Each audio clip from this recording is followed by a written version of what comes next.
Hello, once again we are here in this online class and today's topic will be very important topic that will be known as transfer RNA. We shall study the topic the transfer RNA, the adapter molecule. Means the transfer RNA is also known as the adapter molecule. And tRNA it is written. So there are three types of RNA you have studied. One will be messenger RNA.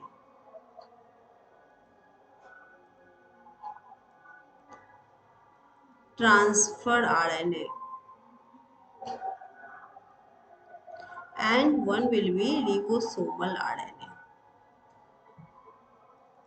So out of these, today's topic will be knowing about transfer RNA. As you know that I always believe that whatever it is given in the NCERT की book में जितनी दी हुई है बातें, that is too much important for all students. You have to learn the things very well from the book. Then what is the things that you have to study regarding transfer RNA? क्या क्या पढ़ना है इसमें? तो इसमें पढ़ना है because we have studied genetic code in our previous video.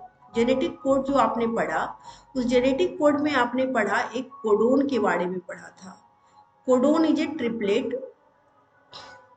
Genetic code में हम लोगों ने एक कोडोन पढ़ा था जो ट्रिपलेट होते हैं, 3 बेसेज के होते हैं. सपोज AUG अगर है तो AUG 3 बेसेज इसमें कंबाइन होते हैं, तो this is called a triplet and it is called a codon also. So now we are going to read about transfer RNA. What is the role of transfer RNA? Now we are going about the direction for the formation of protein. तो protein का formation कैसे होगा? Transfer RNA will attach with the amino acid and then it will be protein will be formed. So because amino acids have no structural specialties to read the code uniquely. अगर हम बहुत इसको ध्यान से पढ़ें तो तुम लोगों को ये बताना होगा transfer RNA it is called the adapter molecule. Adapter कौन है? एडेप्टर है भाया मीडिया. भाया मीडिया मीन्स कि ट्रांसफर आरएनए का जो मॉडल है, ये मॉडल जो पढ़ रहे हैं, ये ट्रांसफर आरएनए के 3 मॉडल्स होते, 3 स्ट्रक्चर होते हैं, 1 डिग्री, 2 डिग्री और 3 डिग्री. ये 2 डिग्री तक जो है ये न्यूक्लियस में होता है. 1 डिग्री 2 डिग्री न्यूक्लियस में होता है. जैसे ये 3 डिग्री के स्ट्रक्चर में आता है तो ये आ जाता है साइटोप्लाज्म में. अब इस बात को जानने के लिए हमें पढ़ना पड़ेगा कि 2 डिग्री में और 1 डिग्री में क्या होता है. तो 2 डिग्री को ही हम लोग क्लोवर लीफ मॉडल भी कहते हैं. क्या कहते हैं बच्चे? Clover leaf model. Now you can see here कि ये जो ट्रांसफर आरएनए की अगर बात हम करें, ब्लैंक पेज पे हम बना रहे हैं तो इस पे देख सकते हैं.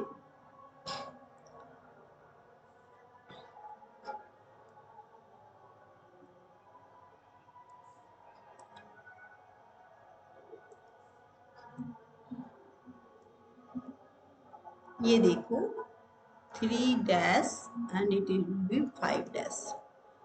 Again like this and this will be loop called, and again there will be a loop here also.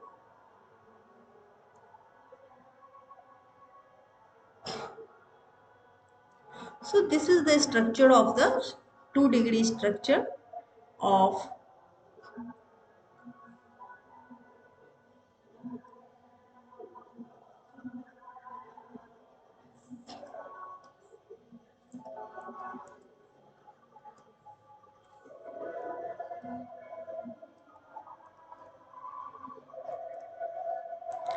now you have to understand one thing more.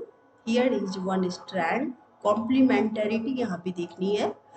ये स्ट्रैंड की अगर जो 5 प्राइम और 3 प्राइम, तो हम लोग सबसे पहले इसको ट्रांसफर आरएनए के 2 डिग्री स्ट्रक्चर को जानेंगे. 2 degree structure is also known as clover leaf model. इसे क्लोवर लीफ मॉडल भी कहा जा सकता है. जहाँ पे क्या है कि 3 डिग्री 3 स्ट्रैंड जो है, 3 डैश स्ट्रैंड जो है, यहाँ पे एमिनो एसिड अटैच होते हैं. So it is called amino acid acceptor arm. Amino acid acceptor arm. This is called amino acid acceptor arm. And in 2-degree structure you will find that there is a loop you formation of loop आप जो देख रहे हैं, this is the formation of loop. And here you can see there will be complementarity, like suppose this on this 5 prime 3 prime 5 and 3 prime, if it is written UAG, then what will be here, U complementarity will be followed. तो accordingly uracil हुआ तो वहां पे adenine आएगा, adenine हुआ तो वहां पे यूरेसिल आएगा, गुएनिन हुआ तो वहां पे साइटोसिन आएगा. So this is the complementarity rule, and accordingly the codons are formed. Here one codon UAG is given, and accordingly AUC will be formed. Now if you see here that in this area there will be no, this is called loop area. This is called loop area. Okay. तो you can see here कि amino acid acceptor arm है, तो ये amino acid को कोई भी एक adapter चाहिए जो इसके कोड को रीड कर सकता है. तो this code can't be read directly by the amino acid, so there will be one transfer RNA which will help in coding that codons. ये UAG जो है इसको हम लोग कोडोन्स कहते हैं. इसको कोडोन को deciphering the codon is required is fulfilled by the transfer RNA, and accordingly amino acid will be attached here. Like here you see think that which amino acid will be attached. तो जो amino acid ये code करेंगे UAG, वही amino acid यहाँ पे attach हो जाएंगे. और जब एमिनो एसिड अटैच हो जाते हैं तो यहाँ पर ये 2nd डिग्री स्ट्रक्चर है. बट 3rd डिग्री स्ट्रक्चर में क्या होता है, अगर हम लोग ट्रांसफर आरएनए की बात करें तो ट्रांसफर आरएनए 2 स्टेट में होते हैं. एक होते हैं अनचार्ज्ड और एक होते हैं चार्ज्ड. अनचार्ज्ड तब होते हैं जब उसमें कोई भी एमिनो एसिड अटैच नहीं होता है, और चार्ज जब होंगे जब उसमें एमिनो एसिड अटैच हो जाते हैं. When amino acid attached,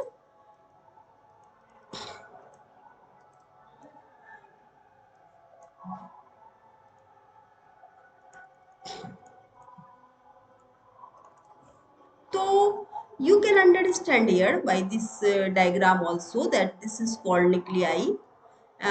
This is the nucleus, and inside it there will be a nucleolus also. Nucleolus में ही रिबोसोमल आरएनए का फॉर्मेशन होता है, रिबोसोमल RNA.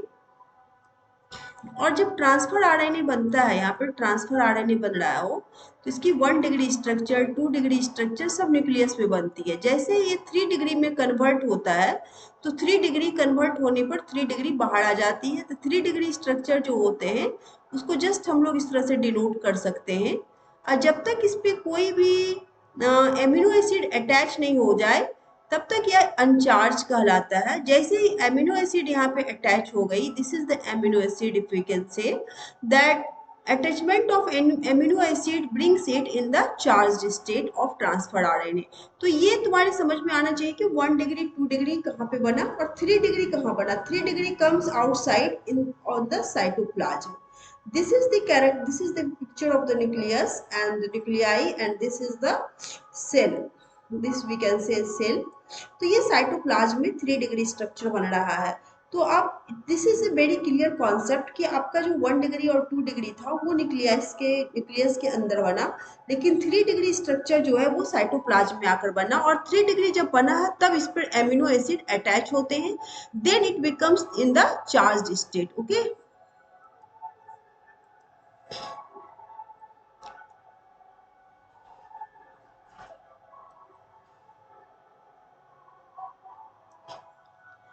Now we are coming on the book again. Whatever we are reading here, transfer RNA has an anticodon loop. Anticodon किसको कहते हैं? This is called anticodon loop. And AGU accordingly it is coding adenine की जगह पे uracil, guanine की जगह पे साइटोसिल, uracil की जगह पे एडेनिन. तो ये कॉम्प्लीमेंटरिटी रूल को फॉलो किया जा रहा है यहाँ पे. तो आप देख रहे होंगे एजीयू अगर है तो वहां पे क्या जा रहा है, AC UCA.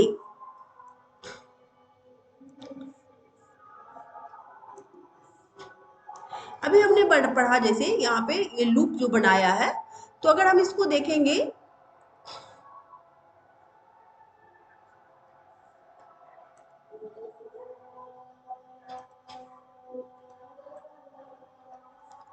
AGU it was given here.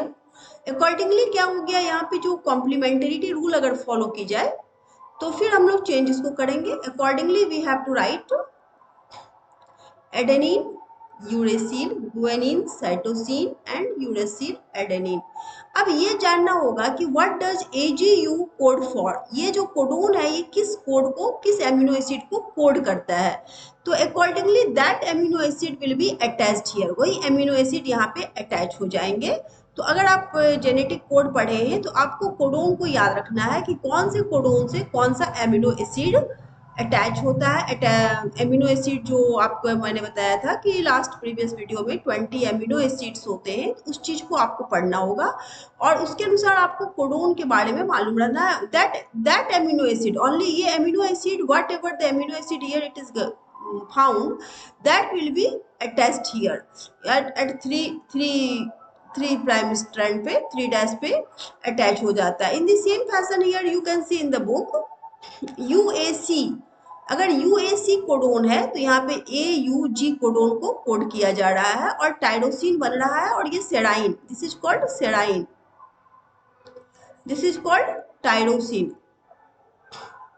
So don't be very much confused. अगर आप इनिशियल स्टेज में पढ़ाई कर रहे हो तो बहुत ज्यादा इंफॉर्मेशन आप अगर एक बार में कलेक्ट करोगे then you may be confuse. So slowly and slowly gradually you will know many things, but at the first attempt don't try to conceptualize more and more facts. First of all, whatever the base information is given to you in the book, that you should follow, that you must follow and that you must concentrate upon. Then what is this, then you have understood the anti-codon loop. This is the codon and codon जो complementarity rule को follow करता है तो उस loop को हम लोग anti codon loop कहते हैं। अगर इस डायग्राम में अगर हम इस लूप को हम एंटी कोडोन लूप लिख रहे हैं then it will be followed anticodon loop. This will be called anticodon loop. Okay. Now you can see here the tyrosine is attached here, serine is attached here. अब serine का codon अगर आप जानना चाहेंगे then you will see tyrosine का codon जानना चाहेंगे then you will see that this is the codon that codes for serine and that codes for tyrosine. Okay. So the complementarity amino acid acceptor end, this is called amino acid acceptor end. Here we have been seen blank page में हमने बनाया है, notes में आपको दे दिया है। ये amino acid acceptor end है जहाँ पे हमारा एमिनो एसिड होता है। सेकेंडरी स्टेज में हाइड्रोजन बॉन्ड का फॉर्मेशन होता है जो आर्म्स में बनते हैं। ये हाइड्रोजन बॉन्ड हम शो कर रहे हैं, हाइड्रोजन बॉन्ड है। ये हाइड्रोजन बॉन्ड लूप में नहीं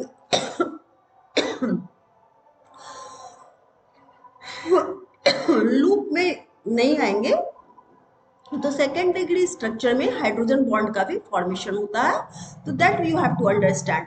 तो ये सेकेंड डिग्री का स्ट्रक्चर है जिसमें कि अभी चार्ज स्टेट नहीं है। अब चार्ज स्टेट जब होगा थर्ड स्टेट में, थर्ड डिग्री स्ट्रक्चर जो होंगे उसमें चार्ज स्टेट होंगे। Now we are going to the book and reading amino acid which it binds to amino acid. तो आप समझ रहे हो कि जो 5 प्राइम और 3 जो स्ट्रैंड होता है तो 3 डैश पे एमिनो एसिड अटैच होते हैं, इसको हम लोग एमिनो एसिड एक्सेप्टर एंड कहते हैं। Transfer RNA are specific to each amino acid, हर एमिनो एसिड के लिए स्पेसिफिक होते हैं। देखो ये ट्रांसफर आरएनए अगर देख रहे हैं तो ये सेराइन के लिए है, इस ट्रांसफर आरएनए को पढ़ रहे हैं तो ये टायरोसिन के लिए है। तो फॉर इनिशिएशन क्या होता है, स्टार्टिंग के लिए क्या होता है, there is another specific tRNA which is referred to as initiator transfer RNA. There are no transfer RNA for stop codons. Stop codons जो पढ़े थे हम लोगों ने कि 3 कोडोन जो होते हैं वो स्टॉप कोडोन कहलाते हैं, वो 3 कोडोन स्टॉप कोडोन को हम लोग कहते हैं जो इसके लिए ट्रांसफर आरएनए की आवश्यकता नहीं पड़ती है। ठीक है, okay.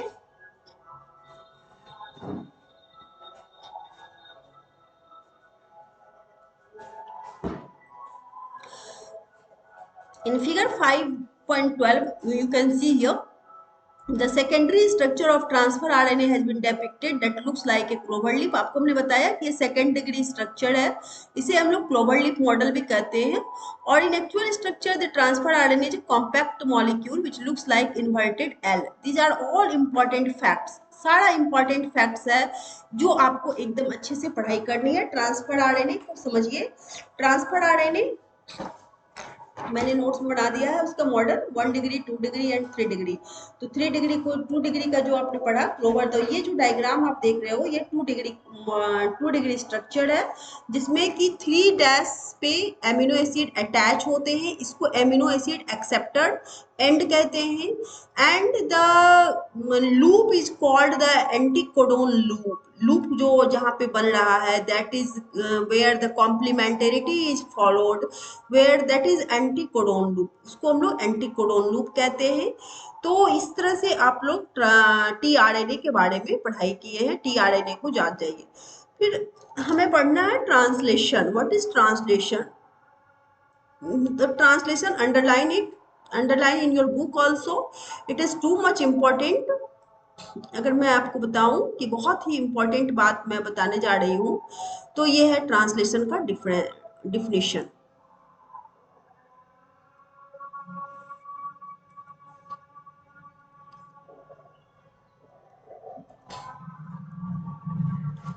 It refers to the process of polymerization of amino acids to form a polypeptide.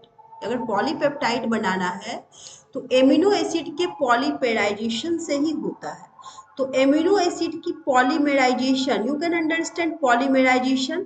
Polymerization of amino acid helps to form a polypeptide and this process is known as translation. The order and sequence of amino acids are denied the order and by the sequence of bases in the messenger RNA. Amino acids are joined by a bond which is known as peptide bond. Amino acid जो join करेंगे जैसे कि सेराइन, histidine, methionine. Methionine जो होते हैं initiator होते हैं. MET, sorry MET only लिखना है. 3 अल्फाबेट को यूज करना है. किसी भी एमिनो एसिड को 3 अल्फाबेट से ही आपको रिप्रेजेंट करना है. Formation of peptide bond requires energy. In the first phase itself, amino acids are activated in the presence of ATP and linked to their cognate transfer RNA, a process commonly called a charging of transfer RNA. That I had told you. Amino acylation of transfer RNA क्या होता है? If two such charged transfer RNA brought close enough, the formation of peptide bond between them would be favored energetically. अब यहाँ पे क्या होगा देखो, ATP, ATP में कितने फॉस्फेट होते हैं? 3 फॉस्फेट होते हैं, है ना. अब ATP जब एमिनो एसिड्स में अटैच होते हैं तो हो जाता है ये एमिनो एकाइल, एमिनो एकाइल फॉस्फेट. तो इसका जो और प्लस 2 फॉस्फेट ग्रुप अलग हो गए. इसके 2 फॉस्फेट एमिनो एसिड से जुड़ जाते हैं. Out of 3 phosphates 2 phosphates are joined. 2 phosphate group, sorry, 1 phosphate group joined and 2 phosphate groups are left. तो ये जो यहाँ पे है, अब आप देख रहे होंगे एमिनो एकाइल पी जो है this has been formed and it will join with the transfer RNA. तो amino acylation of transfer RNA, this is called the process of amino acylation of transfer RNA and this process is also known as charging of RNA. Charging of transfer RNA क्या मतलब है? जब amino acid attach होता है transfer RNA की जो 3rd degree structure होती है, ये 3rd डिग्री स्ट्रक्चर केवल 3rd डिग्री स्ट्रक्चर है, लेकिन जैसे ही इसमें एक एमिनो एसिड अटैच हो जाएगा, ये एमिनो एसिड अटैच होगा, it will be called as the charged state of tRNA. Do you understand it? I hope you understand my, I speak only in very common language, very simple language, so that you can understand it very well. Now you see here, this diagram would be favored. The presence of a catalyst would enhance the rate of peptide bond formation. Now you see growing peptide, polypeptide chain कैसे बन रहा है. Glycine, leucine, tyrosine, serine, leucine, glycine, serine, alanine. तो ये सारे जो amino acids की जो आ रही है series, they are joint together by the peptide bond. And इस तरह से पॉलीपेप्टाइड, पेप्टाइड एक है और इस तरह से कई चेन जब जब जब जब ज्वाइन कर रहे हो तो इसको पॉलीपेप्टाइड चेन कहते हैं। The process is polymerization. So now you can see the cellular factory responsible for synthesizing protein is the ribosome. You know ribosome जो होते हैं उसमें कोई membranes नहीं होते हैं, सेल के और अंदर पाया जाने वाला एक ऑर्गेनेल है। और आरएनए के डिफरेंट प्रोटीन्स होते हैं, about 80 different proteins. In active stage it exist at two subunits, a large सब unit and a small subunit. अब लार्ज सब यूनिट कैसे होता है, तो आप ऊपर देख रहे हो ये थोड़ा लार्ज है और ये स्मॉल है, तो ये लार्जर सब यूनिट है, ये स्मॉलर सब यूनिट है। Here you can see the smaller subunit encounters and messenger RNA. The process of transfer of messenger RNA to protein begins. अब यहाँ पर ये शुरू हो गया। 5 प्राइम और 3 प्राइम जो स्ट्रैंड आप देख रहे हैं, जो 5 प्राइम 5 एंड 3 प्राइम देख रहे हो आप, suppose 5 and 3, here you can see CU UG accordingly क्या होगा, जो एंटीकोडोन लूप होते हैं, ये लूप में क्या होगा, सबकी कॉम्प्लीमेंटरिटी फिक्स हो जाएगी। साइटोसिन है तो वहां पे क्या देना है, गुआनिन हो जाएगा। यूरेसिल है तो क्या है, एडेनिन होगा। तो यहाँ जो है there are two sites in the large सब unit for subsequent amino acids to bind to and thus to close enough to each other for the formation of a peptide bond. Here you can see in the ribosome there is larger subunit and there is a smaller subunit. So these are the two sites in the larger, there are two sites in the larger subunit. अब देख रहे हो larger subunits में दो site होते हैं। And for subsequent amino acids की कौन से एमिनो एसिड इसमें बाइंड करेंगे, तो अकॉर्डिंगली यहाँ जो देख रहे हैं आप सी जी यू यानी कि जी सी ए के नीचे आप देखोगे जी इसको कोड करके बना है CGU। और अगर इसको देख लें GUU तो ये बना है CAA। and accordingly the amino acid will be attached whichever it is coding for this codon। जो भी ये कोडोन कोड कर रहे हैं GCA, वही कोडोन की एमिनो एसिड यहाँ पे अटैच होती है। तो ribosome also acts as a catalyst। 23S ribosomal RNA in bacteria is the enzyme ribozyme for the formation of peptide bond। Now, if you understand a translational unit in messenger RNA, translational unit जो है messenger RNA में is a sequence of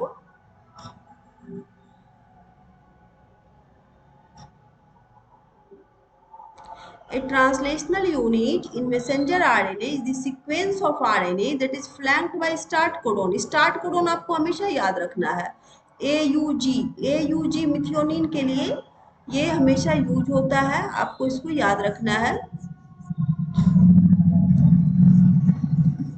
start codon किसको कहते हैं, initiator codon कहते हैं, और इसको AUG। and stop codon also codes for a polypeptide। messenger RNA also has some additional sequences which are not translated, that are called untranslated region। UT are present at both 5 prime end and 3 prime end after stop codon and they are required for efficient translation process। for initiation क्या होता है, starting करने से क्या होता है, ribosome binds to the messenger RNA। अब ये देखो जैसे न्यूक्लियोलस में ही राइबोसोम बनता है। सपोज करो ये 40S राइबोसोम है और ये 60S राइबोसोम है, ये दोनों तभी ज्वाइन करेंगे जब इनको प्रोटीन बनाना है। 40S और 60S राइबोसोम अगर ज्वाइन करना है इनको, इसका मतलब क्या बनना है, प्रोटीन बनना है। Ribosome you have understood the ribosome का फंक्शन क्या है, तो प्रोटीन सिंथेसिस है। तो प्रोटीन सिंथेसिस किस तरह से होता है, during this stage complex is composed of an amino acid link to tRNA sequentially bind to appropriate codon in messenger RNA।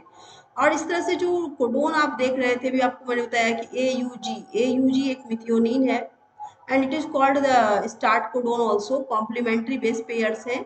The ribosome moves from codon to codon along the messenger RNA. Amino acids are added one by one. आप देख रहे हैं book में one by one सारे amino acids attach होते जा रहे हैं. Translated into polypeptide sequence dictated by RNA DNA and represented by messenger RNA.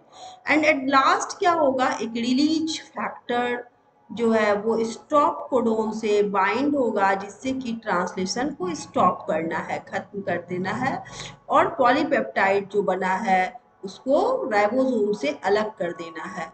तो this will be the termination point. जब टर्मिनेशन पॉइंट होता है तो जो भी आपका बन गया प्रोडक्ट, तो क्या प्रोडक्ट बना है भाई, तो ये बना है पॉलीपेप्टाइड का चेन बना.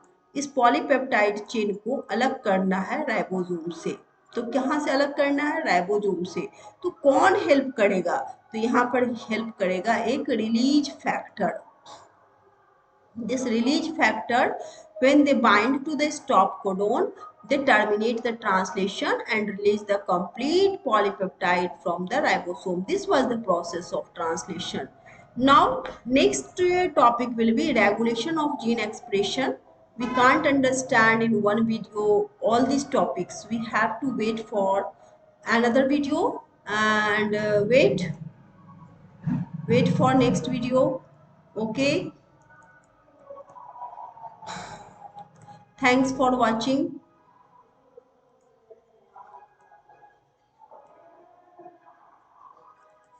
If you understand it well, subscribe the channel, and if you find it interesting, write in the comment. Okay, I will be here to make the things very easy. Or biology. Biology is very easy. This is the formula that you have to study and read the book time and again. Always, whenever you have any confusion, you can write in the comment box and read the book also. Okay, thank you.